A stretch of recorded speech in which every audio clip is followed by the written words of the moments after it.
I'm Jane Foster. I possess the same power of thunder as Thor.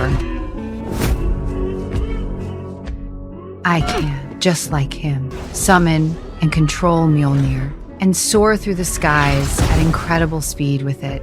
I was able to lift Mjolnir because long before this, Thor made a wish upon the hammer. He wished that Mjolnir would always protect me. So Mjolnir remembered his words. When I approached it, the fragments pulled themselves together and chose me as its new wielder. Although Mjolnir granted me immense power, it also came with a terrible price. I was battling cancer, and each time I used the power of thunder, the weakness from the disease would fade away for a moment. But once the transformation ended, my body became even weaker, and the cancer grew worse.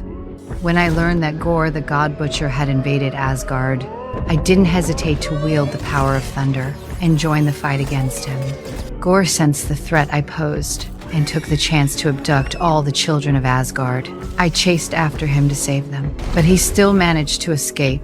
Later, Thor used his spiritual power to connect with the kidnapped children and found out they were trapped in a place called the Shadow Realm. When I returned to my room, my body had grown even weaker, but I didn't want anyone to worry, so I hid my condition. Hey, you alright? Great. The Snake would say otherwise. Not long after that, I went with Thor and the others to rescue the children together.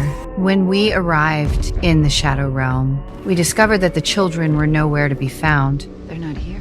Then, on an ancient mural, I finally understood Gorr's true plan. Bifrost is the key.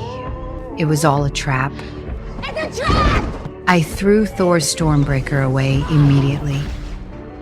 You'll tell me why you just threw Stormbreaker out the window. He needs it to open the gates of eternity.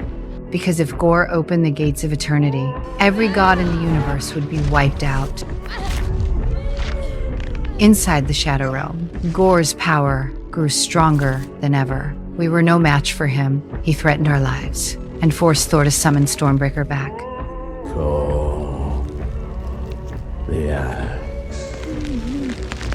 With no other choice, Thor was finally forced to summon Stormbreaker back. Just as we tried to escape, Gorr seized the weapon and took it for himself. When we returned to Earth, I collapsed and fell unconscious. Thor finally learned about my illness. He begged me not to use the power of thunder again. After his heartfelt plea, I agreed to his request. You better come back to me. I'm coming back as soon as I can. Then he left on his own to stop Gorr from opening the gates of eternity.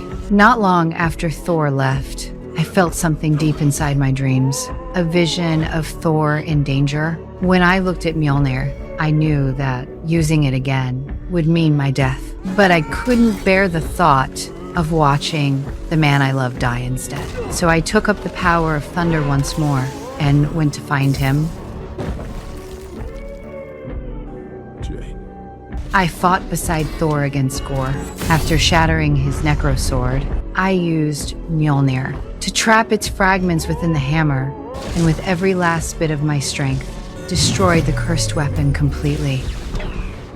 Yet Gorr still opened the gates of eternity. As Thor tried to stop him, he looked back at me, weakened and fading, and he chose not to fight anymore. He decided to stay by my side for whatever time I had left. Seeing Thor's compassion, Gorr realized that not all gods were cruel. He let go of his hatred, and instead of destroying the gods, he used his wish to bring his daughter back to life. I lay in Thor's arms, slowly dissolving into light, and as my body faded away, my soul rose toward Valhalla, Welcome to Valhalla. the eternal home of the fallen warriors.